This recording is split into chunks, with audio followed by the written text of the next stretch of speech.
Have you ever been judged so completely wrong that your silence became your greatest weapon? They saw a cheap blazer. They saw a charity hire, a low-hanging fruit for their toxic ego games. What they didn't see was the Centurion card resting in her worn portfolio.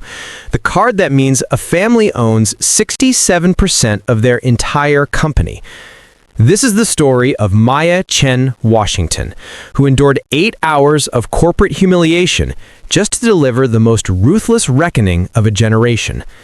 The day began at Prestige Financial Group, a cathedral of wealth built on arrogance. Maya Chen Washington, 24, was seated at the internship table, looking out of place. And that was exactly the point. The first words spoken to her weren't an introduction. They were an insult. Derek Williams, smug, dismissive tone. Look what affirmative action dragged in. Did you even graduate high school?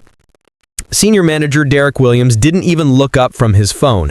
He slid the paperwork across the table, a deliberate, dismissive gesture. But the true intent surfaced a second later. Derek stumbled, sending scalding coffee tumbling across the mahogany and onto Maya's resume. Derek Williams, razor-thin smile. Oops, might want to clean that up before the real meeting starts.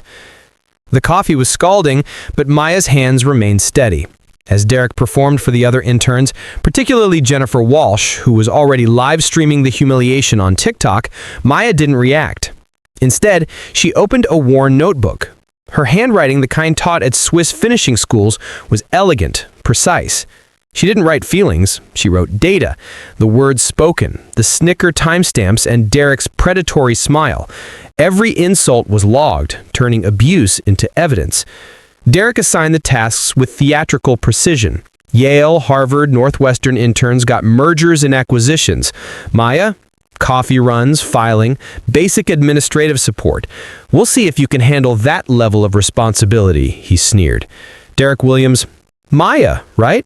Like that ancient civilization that collapsed. How fitting. Maya Chen Washington, calm, level tone. Actually, Maya means illusion in Sanskrit. Sometimes things aren't what they appear to be. The subtle warning hung in the air, but Derek dismissed it. He was too busy in his office, with his back to the partially open door, typing email threads with subject lines like diversity problem and lowering standards.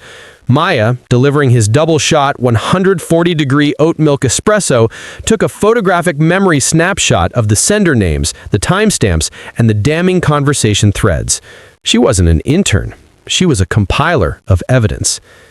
It was in the copy room, a place of corporate anonymity, that Maya met Mr. Rodriguez, the elderly janitor. He'd worked these floors for 15 years, invisible to the executives. He saw her organizing files with the care one reserves for million-dollar contracts. His simple kindness broke through the corporate noise. Mr. Rodriguez, I've seen a lot of interns come through here. Most quit after the first week. You're different. But the humiliation continued. Over lunch, Maya sat alone, meticulously reviewing her notes as Derek entertained department heads nearby, loudly proclaiming, "The girl can barely handle coffee orders. How's she supposed to understand complex financial instruments? We need qualified candidates, not social experiments." The afternoon brought the public trial. Derek assembled 23 employees for an educational demonstration designed purely to make Maya crack. Jennifer angled her phone. The live chat called it corporate bullying gone viral. Derek set the trap. Derek, can you explain what ROI means? Maya Chen Washington, precise, monotone, return on investment, the ratio of net profit to cost of investment typically expressed as a percentage. Derek Williams scoffs, lucky guess. How about EBITDA? Maya Chen Washington, earnings before interest, taxes, depreciation, and amortization, a measure of operational profitability. The room grew silent. Her answers were textbook perfect. Derek, visibly shaken, escalated the challenge. He projected a complex quarterly report onto the screen. Derek Williams, walk us through this. Explain the cash flow statement to everyone here. Maya studied the document for a tension-filled 30 seconds, then she began speaking with quiet, devastating authority. Maya Chen Washington, the operating cash flow shows $47.3 million, indicating strong core business performance. However, the $12.8 million in financing activities suggests significant debt servicing. The $8.2 million decrease in investing activities signals reduced capital expenditure, possibly indicating cost-cutting measures or delayed growth investments. Her analysis was flawless. It revealed insights that impressed senior analysts. But Derek, unable to tolerate being bested by the person he dismissed as a charity hire, played his final poisonous card. Derek Williams, snapping, "Anyone can memorize definitions. Real business requires instinct, connections, breeding, things you can't fake." The word breeding hung in the air like a poisoned dart. Jennifer's livestream chat exploded with outrage. Did he just say breeding? Save this video as evidence. The backfire made Derek more dangerous. Retreating to his office, he plotted with his allies, department heads Sarah Chen and Michael Torres. Their plan? Frame Maya. Claim she accessed restricted areas, an immediate dismissal for safety violation. But their toxic whispers were heard. Maya's phone buzzed with an urgent text. "Mrs. Washington, this is Marcus from Building Security. We need to talk. I remember where I know you from." In a staff room on level 42, Marcus Thompson, the security guard who'd watched Maya with familiar suspicion, finally confessed. Marcus Thompson, 3 months ago, you toured this building with the Washington Holdings executives. You were asking about security protocols, employee satisfaction surveys. The cover was blown, but the trap was set. Maya processed the information about Derek's 4 p.m. ambush with clinical precision. She addressed Marcus. "Marcus, I need a favor. Can you access the building's CCTV system? Everything from today. Every camera, every angle, especially Derek's office and the conference room." Marcus, skeptical, "That's a lot of footage. Why?" Maya Chen Washington, enigmatic smile, "Because sometimes things aren't what they appear to be." At 3:45 p.m., chaos erupted. Jennifer's live stream had gone viral. #Prestige Financial Bullying was trending with 15,000 shares. But Derek, fueled by desperation, called an emergency meeting, the final ambush. Derek Williams, "Maya Chen Washington, you've been observed accessing restricted areas, handling confidential materials, and creating a hostile work environment for other interns." The absurdity of the accusation was met with confusion, even from the other interns. Brad, a normally silent intern, spoke up for Maya. Maya Chen Washington, "Mr. Williams, are you formally accusing me of misconduct?" Derek Williams, "I'm stating facts. You violated company policy multiple times today." Maya Chen Washington, "Which policy specifically? Dates, times, locations, witnesses other than Miss Walsh?" Derek's trap was collapsing under the weight of Maya's calm logic. She glanced at the wall clock, 4 p.m. Exactly. Maya stands up, slow, graceful movement.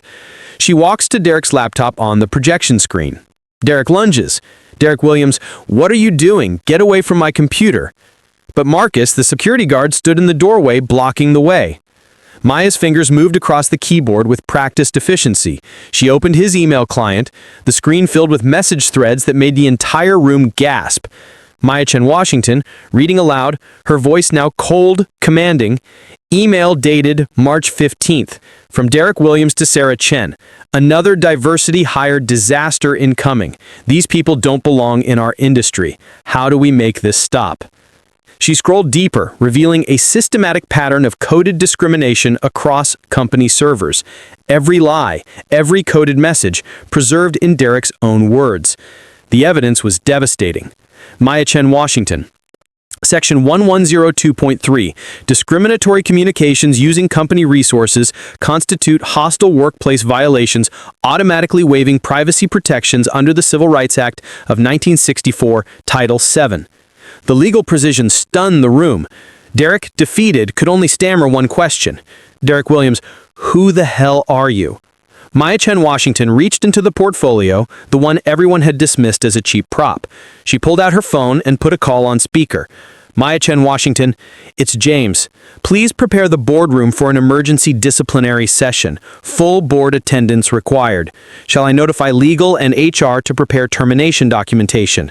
A professionally trained voice responded, "Of course, Miss Washington. The executive team is standing by." The name hit the room like a physical blow. Washington. Maya Chen Washington, voice now carrying absolute authority.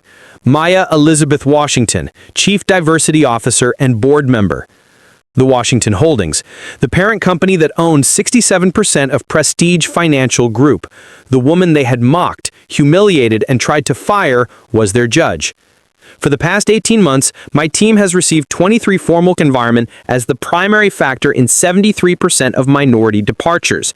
She gestured to the projection screen. Under Derek's management, minority employee retention dropped to 23% compared to the 67% company average. Hiring diversity fell 43%. This toxicity costs this company $15.1 million annually in liability and lost productivity. Discrimination wasn't just morally wrong, it was financially devastating. Mr. Rodriguez, the elderly janitor, enters the room hesitantly. Maya points to Derek's leather chair. Maya Chen, Washington. Mr. Rodriguez has worked here for 15 years. His insights have